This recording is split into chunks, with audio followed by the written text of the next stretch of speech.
राधे राधे मित्रों, ज्ञान दर्शन में आपका स्वागत है।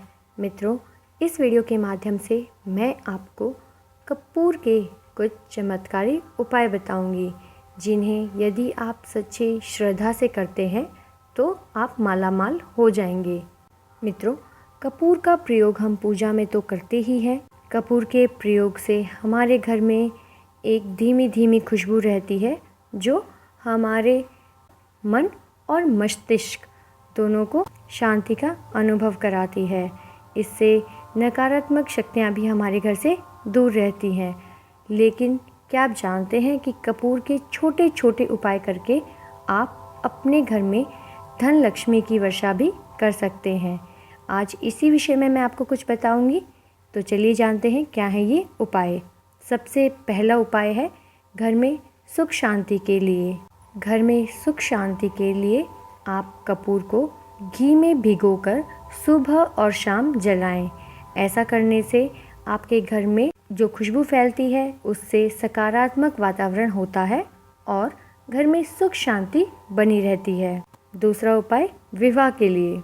यदि आपके जीवन में विवाह से संबंधित कोई भी बाधा आ रही है तो आप इस उपाय को अवश्य अपनाएं।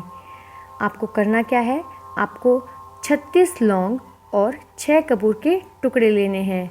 इसमें हल्दी और चावल मिलाकर इसे माँ दुर्गा को आहुति दें। जल्द ही आपके विवाह के योग बन जाएंगे। तीसरा, दुर्घटनाओं से बचने के लिए। दुर्घटना का कारण राहु, केतु और शनि होते हैं। यदि किसी की कुंडली में इन तीनों का दुष्प्रभाव चल रहा है तो आप इस उपाय को अपनाएं।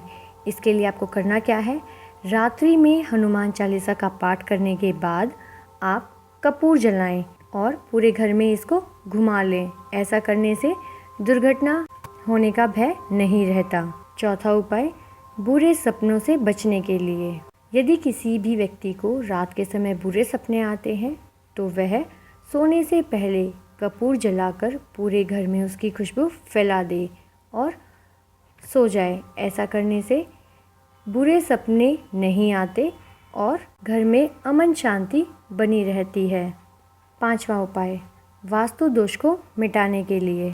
यदि किसी के घर में वास्तु दोष निर्मित हो रहा है तो वह कपूर की 2 टिकियाँ वहाँ पर रख दे।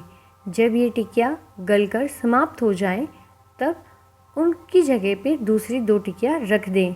इस प्रकार इन टिकियों को बदलते रहें। ऐसा करने से वास्तु दोष खत्म हो जाता है। छठा उपाय, भाग्य को चमकाने के लिए। पानी में कपूर के तेल की कुछ बूंदों को डालकर यदि आप नहाते हैं तो इससे आप तरोताज़ा तो रहते ही हैं, साथ ही साथ ये आपके भाग्य को चमकाने में भी मददगार है। यदि इसमें आप कुछ बूंदे चमेली की तेल की भी डाल लेंगे तो इससे राहु, केतु और शनि के दोष को भी कम किया जा सकता है। लेकिन ध्यान रहे कि ये उपाय आपको केवल मंगलवार और शनिवार के दिन करने हैं।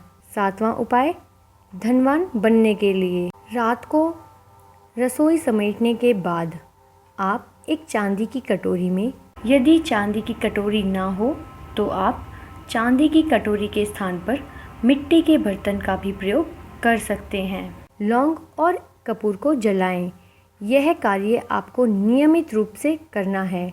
यदि आप इस कार्य को नियमित रूप से करते हैं तो इससे आपके घर में धन धान्य की वर्षा होगी और आप जल्द ही मालामाल बन जाएंगे।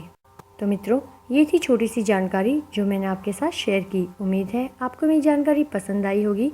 पसंद आई है तो मेरी वीडियो को लाइक करें, अपने दूसरे दोस्तों के साथ शेयर करें ताकि वो भी इनका लाभ उठा सकें। और ऐसी ही जानकारियों के लिए यदि आप हमसे जुड़ना चाहते हैं तो चैनल को सब्सक्राइब करें। धन्यवाद।